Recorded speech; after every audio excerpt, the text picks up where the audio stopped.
Welcome to Equipping the Core. We talk a lot about building equipment here on the podcast, but the command's work doesn't stop once that equipment is in the hands of Marines. Things like maintenance, modernization, software updates, and technical support continues through the life of the equipment. And in some systems, included in that is 24/7 technical support provided by the Marine Corps' Tactical Systems Support Activities Warfighter Support Division, or as we call it, WSD. Joining me today is Rick Bobst, Deputy Director of the Warfighter Support Division. Welcome to the show. Thanks, Morgan. Good to be here. I'm excited. We're actually here at the new office space. We are. Yeah. We're actually going live from the old 1st Raider Battalion Pharmacy. So very exciting. Following a panel at AFCEA. Good day. So let's just dive right in. Can you give me an overview of what the Warfighter Support Division is and what your mission is? Absolutely. And you hit on most of it. 24/7 technical support, that is the flagship. And the branch that supports that effort is our global support branch. An embedded capability that we have globally of human beings that can answer phone calls or emails and triage immediately, scope problems 24/7, 365. But yet the intricacies and the interoperability of programs, whether it's transport with fire systems, transport with C2 systems with fire systems, et cetera. These folks know the interoperability and challenges that the fleet faces on a daily basis with really technical programs of record and non-programs of records for that matter. So, Global Support Branch is the flagship. It is the bread and butter of Warfighter Support Division, but a lot of people don't know beyond that what we do with 3 additional branches. And first that I'll cover is the network design facility.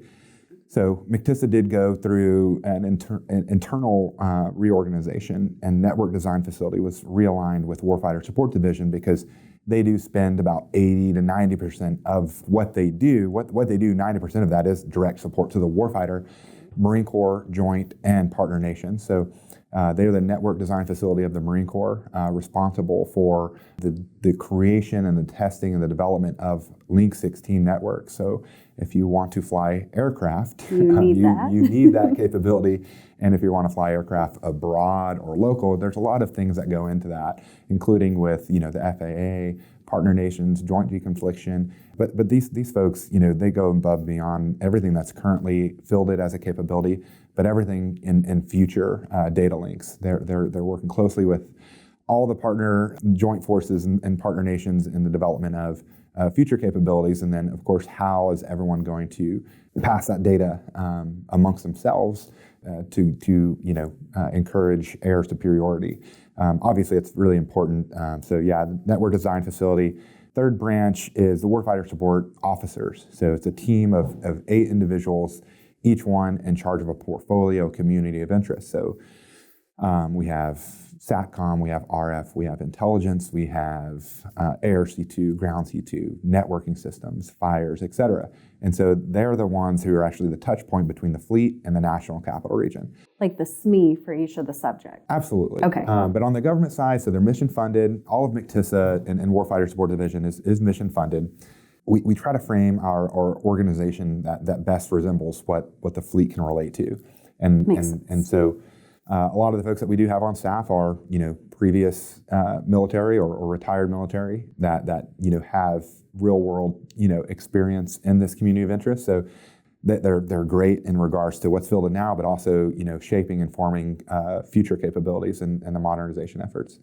We've been doing combat evaluations for 6-ish years, and it allows us to, quote unquote, the term that we don't like to use is experiment, but in theory it's experiments. It's combat evaluations, whatever you want to call it. It's looking at equipment, it's looking at software or hardware or transport that the fleet may be interested in, or some national capital region, the science and technology institution might be interested in. And since we have the team of experts and we have the team of interoperability SMEs, we do get involved, and then sometimes we can use CYDs to even fund some of these projects. Quite a few of them are now programs of record. We have some that are, shelved for wartime reserve, and then we have some that are currently ongoing. We're really excited about the STRL designation because it'll allow us to do more of those and more of them throughout, fiscal year. last but not least, and I saved this group for last, and the last branch in our division that's digital solutions. It is a team of software developers, and they are very, very good. Like I'm not just saying that. I'm saying can turn within hours to produce products. Applications that didn't exist now exist within, in some cases, hours. To testing capabilities within days. And it's very, very cool. It's a lot of fun. We dabble in quite a large space. And then I think, throughout the podcast, we can talk about some of those spaces, but, a lot of support has gone through recon, counter-recon initiatives, as well as the development of logistics command and control capabilities within the TAC common tactical picture. So something that may be missing. This team has been instrumental in providing the service a capability, and we've also developed capabilities for programs of record, like Marine Civil Information Management System. I was about to ask if owns the very first Marine Corps TAC plugin, and it was developed in about 30 days. I don't think it was released then, but the app itself was an asset within about 30 days, working with the program office. And that now is made available to the joint community. So anyone from any service can pull this MARSIMS ATAC plugin down, request a MARSIMS account, and pull civil information into their TAC common tactical picture. Do you think that'll happen more in the future, where we can develop some of our own software within MCTSA? Absolutely, and it's not new to MCTSA. MCTSA, way back when, we were developing software. Well, before my time, but they were developing software here. So we're just looking to get back to that. Government-owned, government-developed software is a capability that no one can take away from us, because we own it, we develop it, we can transition it, we can use it for a one-off and then shelve it. I mean, it's ours.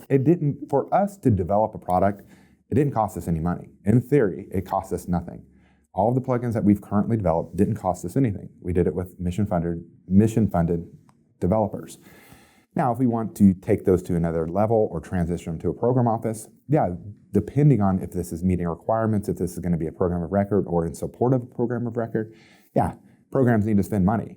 And so, again, back to the STRL designation, we look to help programs in that regard utilize our capabilities to make quicker decisions, better decisions, and cost-effective decisions. Earlier, you mentioned an acronym, and I haven't heard it before, CYD?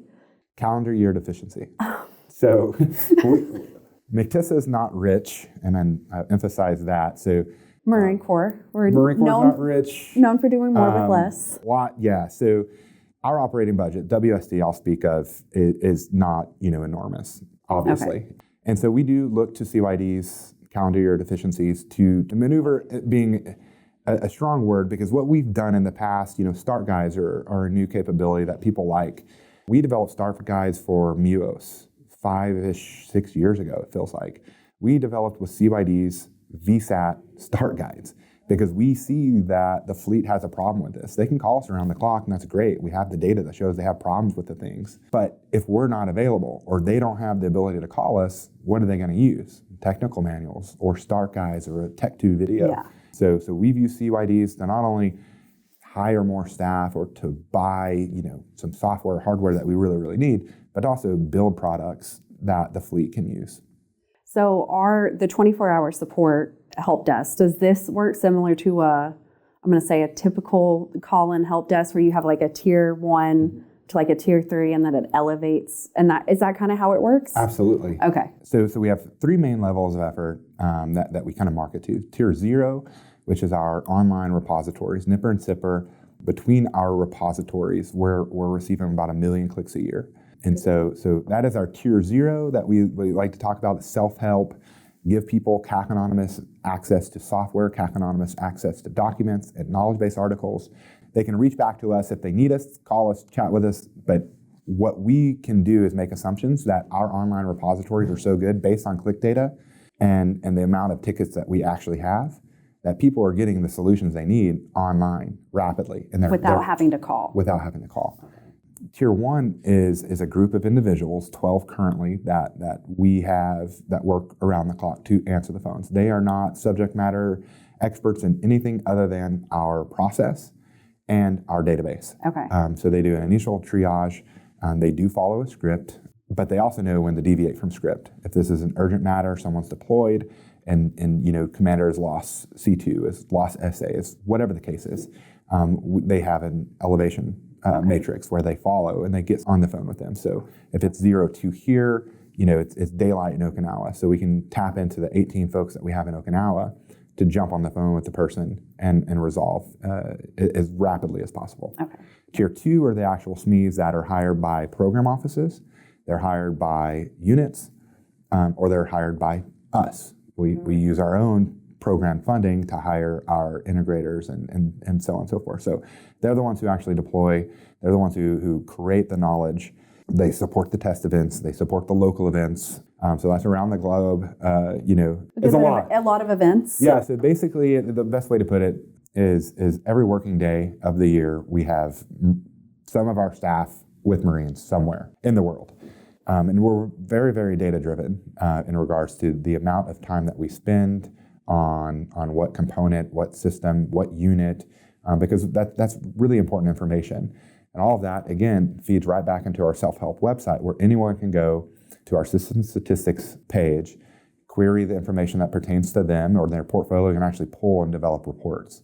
So you can see what was done at what unit and how often, and the effects, the work summary, and then because we are non-biased mission funded, it even shows the time spent. So if it was a phone call and it took 2 minutes, the time is reflected there inside of that incident.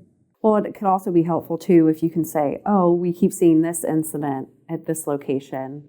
Do we need to go out and see what's going on? That type of information. Yeah, exactly. So, and then lastly is with our elevation matrix, we can elevate to tier 3, which tier 3 could reside within the division with our developers or within MCTISA in the labs, or elevate outside to the CPSAs, the FSRs, to the developers, to whoever.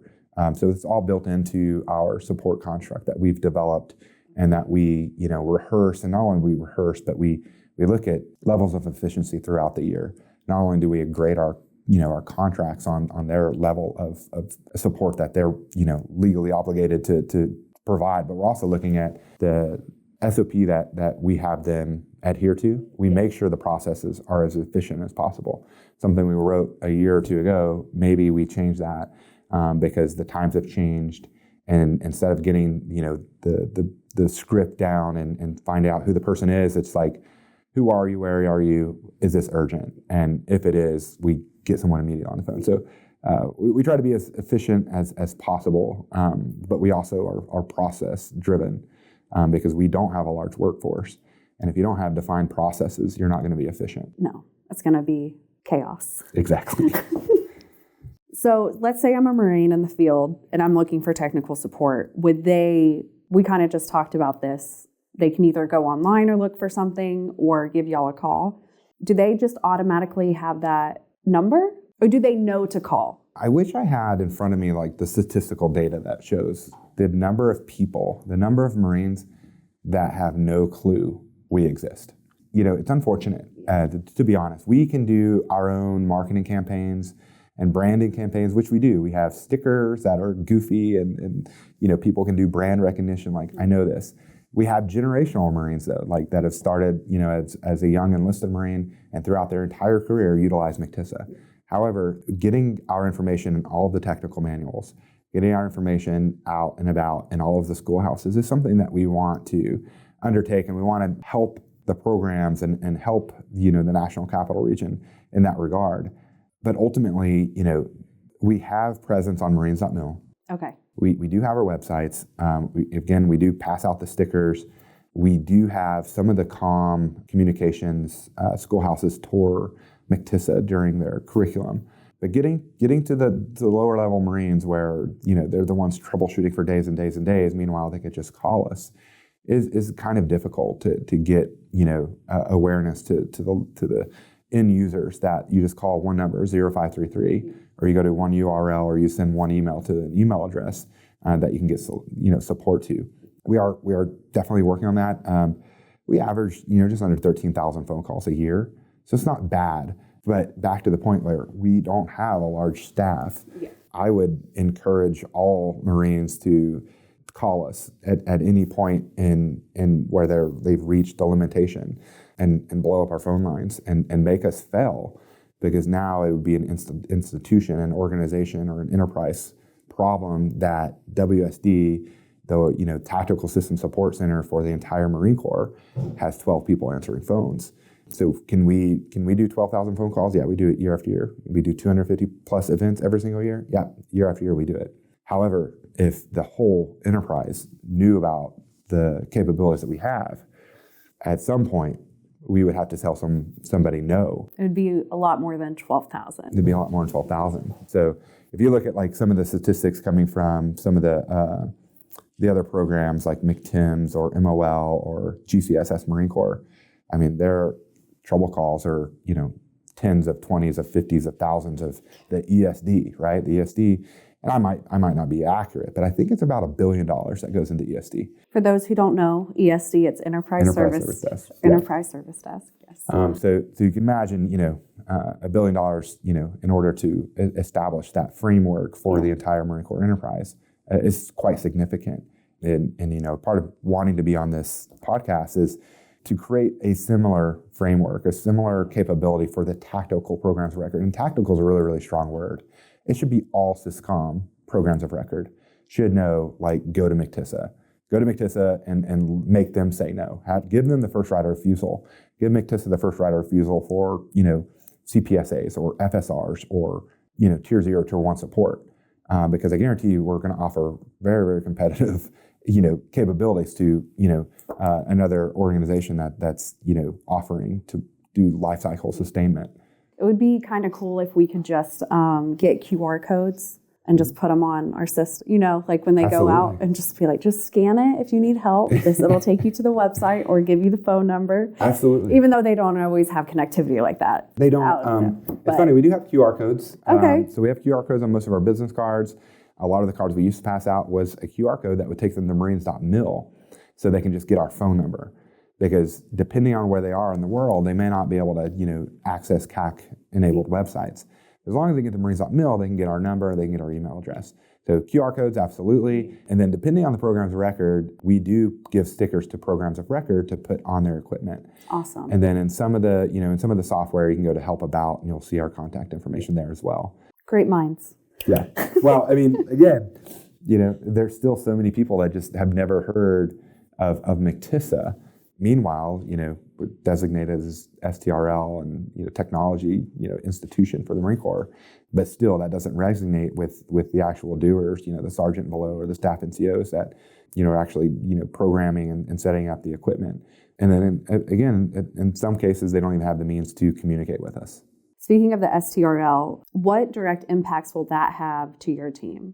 MCTISA as a whole, supporting the Marine Corps with this designation is going to allow us to move fast, really, really fast. I mean, contractual power that comes along with that designation, the types of money, the colors of money that that we can accept and expend.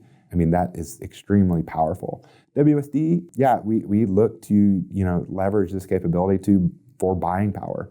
What is it that the Marines care about? What are they trying to buy themselves? Let us get it quicker. And if there's a risk or a vulnerability, we're going to identify that and say, save your money and don't do that. MCTISA has the Marine Corps Cyber Blue team. And so their ability to also look at these applications or programs that industry are selling to the OPFOR to actually find risk that may be associated with them. So I think just the overall capability contractually, us being able to award multiple and many contracts where we can provide that support. So I mentioned we don't have a large staff here, but if more of SysCom or PO land systems or what have you decide to come to MCTISA, we can hire in effect and quickly provide levels of support that they may want from us to get out from under another organization or a model such as the FSRs that are very, very expensive. And so I think the overall contractual buying power, our ability to quote unquote swipe the credit card, I think is going to be a huge capability for us. It's not like we have a whole bunch of money to spend anyhow. Yeah. But it is nice, for our dev team, for an example, just today, we need new dev laptops. we've got to go through this process that takes months to get dev laptops. Yes. STRL, we are optimistic, will allow us to procure the needed equipment immediately and not wait months in order to get something in the hands of the technical experts. So ultimately, I think overall the STRL is going to let us move extremely fast in the reinvention of other programs within our sister services. So if the Air Force has a capability, the Army has a capability, the Navy has a capability. Maybe we can get the capability. Yeah, we can instantly, buy that, evaluate it, and then, inform the National Capital Region of here's this product that's working in the Joint Force, instead of continuously going down paths of siloed capabilities, which meet requirements. There's nothing wrong with that, but requirements, are made to be updated. Requirements. They need to be updated. They need to be updated. Yeah. And so hopefully the STRL designation allows us to move faster, align with all of the National Capital Region in regards to what matters most to the OPFOR, and not only the OPFOR local, OPFOR abroad, the OPFOR that's in Europe, the OPFOR that's in the Pacific, like completely different missions. So if you're on an island, it's going to be completely different if you're in the snow and in Poland. Just a little bit. It's a little bit different Yeah. in regards to the capability you need. So I like to think that MCTISA is pretty well threat informed. And that is extremely important. And I don't think we would have the opportunities we have if we weren't threat informed at many different levels, and however you want to perceive that. In order for us to move fast, and in order for us to provide capabilities and solutions to the warfighter, we need to understand the pacing threat. And if we don't know that and we just think, well, it's some dudes in huts, well, we're probably wrong. There's dudes in huts that are very dangerous, absolutely. But they're not the ones going to be jamming our spectrum. They're not the ones that are going to be doing intricate, cyber attacks and stuff. Could they? Probably, maybe. Maybe. But we're not really, not too concerned. So I hope that answered your question with STRL. It does, because, as we talk about force modernization and force design, and I think it was last year where the Commandant came out and said we need to be moving faster and and we keep hearing that over and over. We need to be faster, and the STRL designation just gives the Marine Corps another step forward in being faster. The fleet, they are fast. Yes. The commanders are fast, and do they adhere to the policy, and do they adhere to the acquisition process? Absolutely. Do they deviate from it? Absolutely. Because they have to, they inherit problems every single day. Wherever they are, they inherit some sort of problem, whether it's a language barrier or whether it's like, I don't have GPS anymore. What do I do? They inherit the problem. And then it may trickle back to the National Capital Region. But it's either, they decide on which direction they go. And maybe in some cases they deviate from a baseline. They accept that risk, or they look to commercial products as a solution, and they accept that risk in conjunction with a program of record. I think it's safe to say that we all have to get behind that. Whether we like it or not, we have to get behind the fact that we're all in this business to make Marines more capable. Whether you're contracts, fiscal, supply, logistician, computer scientist, engineer, program officer, program manager, it doesn't matter. If we all understand we're in this business to make Marines more capable, and we have the power and the direction from the general to move faster and accept risk, or take risk, at least take risk, I think we should do that as much as possible, and until we get reined in, until we actually, hey, you're too fast. While we have leadership that is saying do these things, why wait? We're talking about going fast and how it's critical to the Marine Corps' future. What are some of the initiatives or projects that your team at WSD has been working on? So one thing that we're doing, and we're one of two, and I love throwing our one of two or one of one for the enterprise, but one of two mission-funded owned force signature management teams are here. We've been doing it for over 3 years, and that's observing space, observing spectrum, searching for anomalies based on Marines' signature, their footprint in spectrum. And so we can actually help them and define the pace within their operating tempo in space and in spectrum. And we look for anomalies, and we look to educate the people that don't understand the repercussions of continuously radiating spectrum. Yeah. You can continuously key your handset, or you set up huge antennas or huge radar systems or whatever the case is. Yeah. While you're operating those, you're potentially setting yourself up to be geolocated. And so this team, like I said, it's nothing new to us, just some of our capabilities continue to grow, is to let the OPFOR know, priority number one, let the OPFOR know there are repercussions. Whether or not they fully comprehend it, at least they know that when you key that radio and that energy is released, you don't get it back. At the same time, they may have no other option, right? They're going to have to use the radio. You got to talk on radio. Yeah. But at least they know, like, you can do train masking. You can do a lot of different things. Lowest power needed to keep the message encrypted, directional antennas. There's a lot of things, and that's part of the education piece. And we've taken that, above and beyond in who we support and when. And so what we've now, started tailoring that to is early in acquisitions life cycles. There may not be a requirement, but let's just do a solid here and say, this thing is blasting spectrum. Let's just give it like a negative marking. I don't know. So the third thing that this team does is put that to the test. If you got a vendor that's saying, I've got this thing that's resilient, well, let's evaluate it. And either more or not, we can definitely give a thumbs up or thumbs down on the overall nature of the term resilient. Anything that is going to propagate energy, like, let us take a look at it. Let us just and see how much energy. Let's see how much energy is out there, and we have capabilities where we can direction find within milliseconds. Does your team work closely with McWill, or is y'all's missions a little different? No, we do Okay. on some of our initiatives, but the other mission-funded organization is the Marine Corps Information Operations Center. They have a SIGMA team, so they're actually all uniformed, and they focus on all segments. So your administrative, your mechanical. We focus on technical. There is now a SIGMA program office that's really, really great to have. And then I kind of go into the next one is recon counter recon. MCTISA does have a memorandum of agreement with McWill to serve them as the laboratory for C5I. And so September of 22, WSD started working with McWill and some recon counter recon objectives, and that's utilizing commercial products for sensing and making sense. We have a software team. We can do software modifications, right? We'll leave it at that. We'll leave it kind of vague. But we also did a couple of things for hardware tweaking. Okay. And so, pushed out those capabilities to deploying Muse. 11th Muse first deployed with it, which was kind of cool because it started making some noise around the fleet as a capability that didn't exist previously.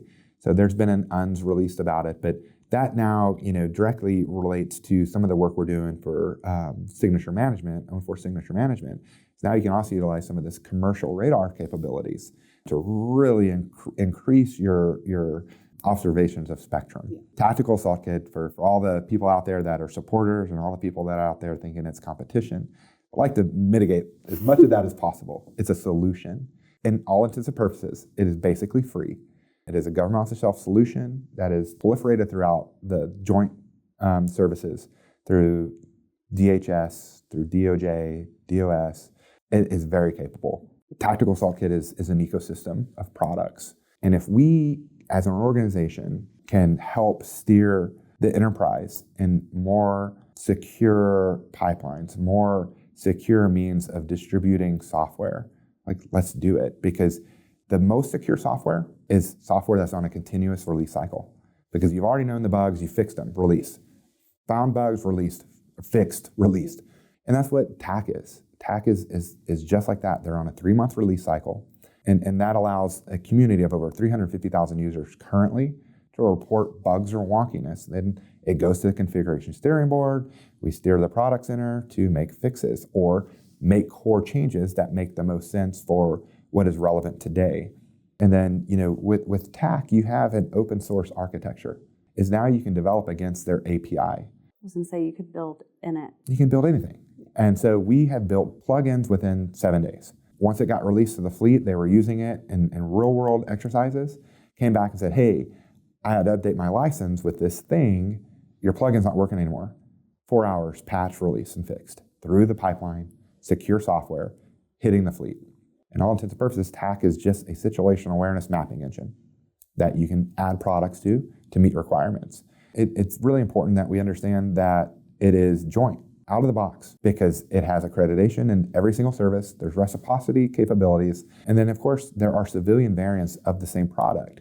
So if you need to go do, a humanitarian aid, disaster relief, you can enter country and everyone go to their phone and download ATAC from the Google Play Store or iTAC in the Apple Store and instantly start communicating. It's extremely valuable because, again, back to the point, there may not be a requirement for all of the capabilities that some of these products present.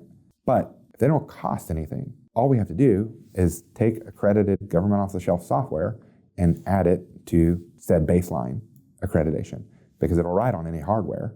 It shouldn't be perceived as competition is what I'm getting at. And then, another thing with that, with our digital solutions branch, we want to support the program offices who want to get modular, who want to move fast and get capability down to the end user device. If you have source code, if you have a program of record that needs modernized, right? I'm not going to throw any out there, but we are working with a handful that, that want to take some of their capability, uncouple it from what it's been for 20 years and take some of the pieces out of there. Code is code. It's just software. We can port that over and through the pipeline, make sure it's secure, and then you're adding a capability to an end user device or, a common tactical picture. Again, that didn't exist previously. It's pretty cool. I like to say that TAC is a good solution for today. And 2 years from now, there could be something that makes everyone forget about TAC. And that's the way it should be. Like, I don't want to be passionate about this product and say, for 10 years, we want to use this product because it worked really, really good in this embassy evacuation. And then now it's really dated. And now it's dated, it's riddled with Cat 1 vulnerabilities, whatever the case is. We have to take a little bit, myself included, we have to take a little bit of pride out of this and honestly put ourselves back in the shoes of the warfighter. Now that we're all well versed in your love of TAC, can you tell us a bit more about your work with the operational forces? Your team isn't just sitting behind a desk providing support. Y'all go out actually into the field, and you said about 250 a year? Yeah, so 250 plus events every single year around the globe. The best selling point of this is the OPFOR doesn't have to pay for it. And so we just show up and we will get in the way if they want us in the way. We will stand back. But ultimately, we provide over-the-shoulder support. We are going to go there and turn on a PowerPoint and say, in a perfect environment, in a lab environment, this is how it works. Good luck in the middle of 29 bombs. Yeah. We're just going to sit back and watch y'all do your thing. It's completely the opposite. We're going to observe, we're going to sit there and we're going to watch the OPFOR, and set up and operate equipment. And we're going to look for inefficiencies. We're going to tell them best practices. We're going to also, meanwhile, probably working with some of the equipment that's been around a while, we're going to identify, some bugs or some hardware issues. And so some of the guys, they travel with little maintenance kits in order to, fix BNC connectors or Cat5 cables or whatever the case is, really, really fast. So it's over the shoulder support when we go to these events. It's not the model of move the operator out of the seat, fix problem, put the guy back in the seat. It's let's make them as proficient as possible while on site to where when we leave and we come back home, they can just pick up the phone. Now they have the proficiency to call us and understand if we start troubleshooting with them, they understand the knowledge and the lingo and what we're trying to get at. Root cause of the problem, and then here is a solution or a workaround. Meanwhile, if we find those bugs that exist and we can't solve it, we elevate. And we look for, the program offices and the engineers to do, releases or patches to whatever issue maybe the warfighter might be encountering. But thousands of man hours every single year around the globe. And that's a big selling point of ours is the fact that we go in for short periods of time, make them extremely capable on the interoperability of programs, not just a single program, but let's figure out the problem that you're having. All of them. Make them proficient, and then leave. And that now they have, a lifeline, a reach back capability where they just call us on the phone, chat with us, whatever the case is.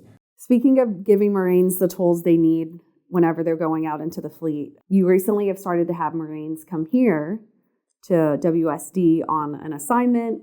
I'm not sure if that's what y'all are calling it. Can you tell us a bit about that? A great opportunity presented itself last year. We had, communications chief come out from 1st Marine Division. We're talking about all kinds of things.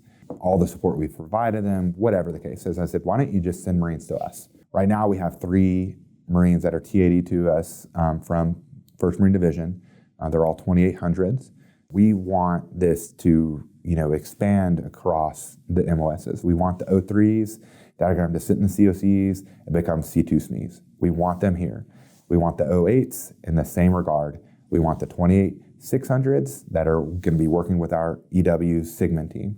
We want the O2s that are going to be working with our intelligence team. We want to open this up to all MOSs. It doesn't have to be 6 months. It could be 1 month. It could be a couple weeks. It could be whatever the case is. But we have a very, robust and capable warfighter integration simulation environment where anyone can go and execute and pull up basically any MAGTF POR software and start operating on it. And we can work with them to become extremely proficient in the inner workings of that same software, while also working with them on all the common problems with said software or hardware. Over the course of their time here, we start transitioning them to being, they're true subject matter experts, and they're actually answering phone calls with their peers and working over the phone with them, and we're sending them on site. So we're sending these, young corporals out to actually work with their peers or superiors, in some cases, to resolve the matters at hand. And that's the idea behind it, is make these Marines extremely capable, make them extremely proficient, send them back out into the fleet to be, force enablers. But yeah, the TAD Marine program, I think it's very infant stage currently. We look to grow that and expand it to all of our embedded sites as well. Yeah, it makes them a lot more well-rounded if they understand the key technology that they're working with, but also how it ties into everything else within the occupation. Absolutely, yeah. So you're saying, are other installations or other locations, so does that mean WSD has satellite offices? Yes, we do. Okay. So we have a global footprint, from Camp Pendleton to Marfort Res to Camp Lejeune, North Carolina, to the National Capital Region, Stuttgart, Germany, Bahrain, Okinawa. Hopefully we gain some ground with some infrastructure at Camp Lejeune. Here near term, we got 10 subject matter experts that are out there currently, and then about 18 in Okinawa. So it goes back to that designation as an STRL. If I am able to receive money and purchase hardware, programs of record can fill the software, right? Yes. Or the hardware to us, that'd be fantastic. We can then replicate our lab space at the embedded sites, giving the Marines a place to fully integrate with subject matter experts for however long their command wants them to, and then create diversity in their capability of proficiency. Now that we're going to talk about you, I do have to highlight that your photo on Teams, you have long hair. So when was that? So about me, I guess we get right into it. Yeah. I'm a cancer survivor, actually. In my early 30s, diagnosed stage 4, a rare cross between Hodgkin and non-Hodgkin. So went through some treatment, lost all my hair, and I started growing hair back while in remission. I just kept it growing. So that picture was almost at its longest length before I did donate it to a charity cause.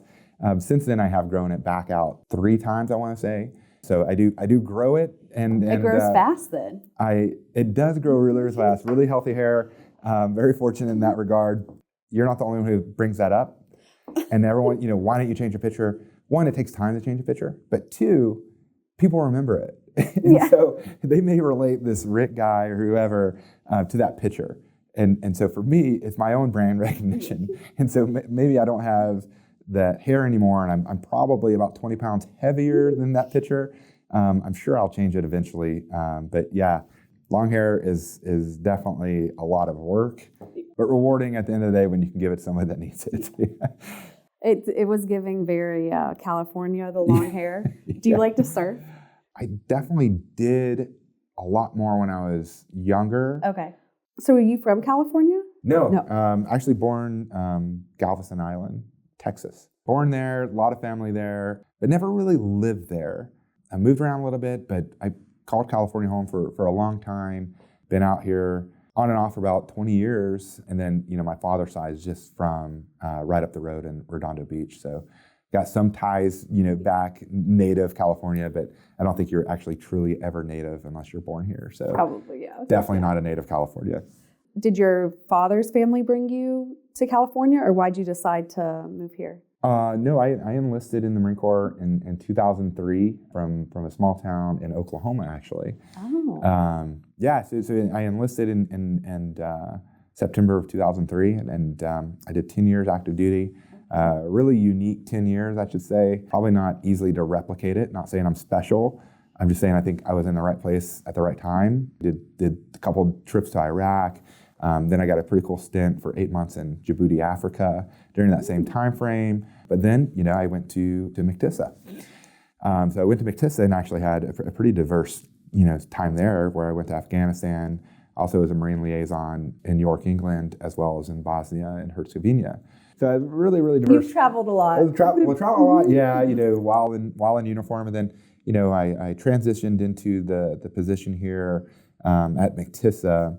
And so there's a lot of opportunities here at McTissa, but I've also been at McTissa during a really pivotal moment in the history of McTissa, going from where we were 10 years ago to now being the STRL of the Marine Corps. So I've actually got to watch and learn, not only, growing myself, but watching all the other individuals, regardless of their competency, their age, their demographic. None of that really matters. Everybody at McTissa, in one way or another, has conformed to what the priority is. And that's been really significant, I think. So was your background in software engineering or what? No, not at all. No. Communications by trade. Okay. IT specialist with the business major. Okay. So business track, and I'm still following that track. Running it as an efficient business and adhering to processes and standards is really, really important to us. But I started dabbling in development in 2017. Okay. And so that started, to morph into a little bit more scripting, a little bit more understanding of code, but way over my head. And so we were able to get really smart people in, starting back in about 2018. We started developing more products. And I want to say that, when COVID first took place, what was passed to the Commandant was the Warfighter still getting support. That's pretty cool at the end of the day, but I'm in no means a software developer. Okay. However, I get opportunities here and there to go in and do some development on like SharePoint, O365 or whatever, and I do find that fun. But no, the team that we have now in that realm are, everyone from guys been doing it for 30 years to 22-year-olds that are on, the SMART program or the NADP program. Okay. Way smarter than I'll ever be. I get to sit in a position where I can help define backlog and interface with the customer to identify problem sets and then, let the real smart dudes get away with it. It can be your hobby. Yeah, for sure. Speaking of, what do you like to do when you're here at work? I know you have a 4-year-old. Kiddo definitely takes a lot of my time. It's difficult to say this. I really enjoy what I do. So I get criticism from our team all the time while I'm on leave or whatever the case is. Oh no, you're one of those. I'm one of those people that still like to work here and there, but I know when to turn it off. And so when I turn it off, we go to Hawaii a lot. We love going out to Hawaii, family trips. We love going to Disneyland. We'll be there this weekend. I didn't say I enjoy it. I enjoy the family time at Disneyland, hikes, beach, of course. Over the last 3 or 4 years, really getting into golf. And so not great. I wasn't great several years ago, but I'm definitely getting better. I definitely let people know that whoever I'm playing with, like when I did par a hole, I'll let everyone know, like, hey, that was par. But yeah, whenever I can, I'll play golf. We're a dog-loving family, so taking the dogs out to do their thing. Just quality family time. What kind of dogs do you have? I have a golden retriever now. Yep. They're so precious. I mean, I love all animals, but golden retrievers are just special. We're not done yet. Oh, perfect. We have a lightning round. Okay. You don't know what these questions are okay. to keep it fun. Right. Make it a surprise. So are you ready? Absolutely. Okay. Are you a morning person or a night owl? Morning. Morning. Okay. If you could have an unlimited supply of one thing, what would it be? Tacos. What kind of tacos? Well, fish. I guess I would just say fish because you have diversity in fish. What's your favorite TV show, book, movie, or podcast? Podcast, Joe Rogan Experience. Movie, I don't know. Break room talk about a couple weeks ago was laughing and joking about Forrest Gump. I'm just going to say Forrest Gump because, Classic. it's definitely not my favorite movie, but you don't turn it off when you're watching it. Book, The End of the World is Just the Beginning is pretty good. I read a lot of books pertaining to the pacing threat, obviously. So the Long Game is another one I just got involved with. So was that all? Was that the only one with that? I can't remember. Yeah. Oh, okay. That hits all of them. And then my last question, What's your favorite season? Well, luckily you were in California, and so you really got one-ish season. I like hot. I like the summer. I like to go and just bake in the sun and float in the water. Enjoy going out to the Arizona desert and like on the river, on the lake, 113 degrees, whatever the case is. But as long as you stay in the water, that's kind of like I don't know if that's a season. It's, I guess, summer. Summer, yeah. Summer, board shorts, tank tops, and hats, and that's the easy beach life. Yeah. Yeah. I mean, you ride your bike to the beach and just spend the day there, get too much sun, and Eat some fish tacos, and sleep it off the same night and do it all again the next day. Sounds like the perfect life. Not bad. Thanks for coming on. All right. Thanks for having me. I've learned a lot. It was a great episode. Thanks for listening to this week's episode of Equipping the Core. Don't forget to follow us on your favorite podcasting platform or on social media. We'd love to hear from you.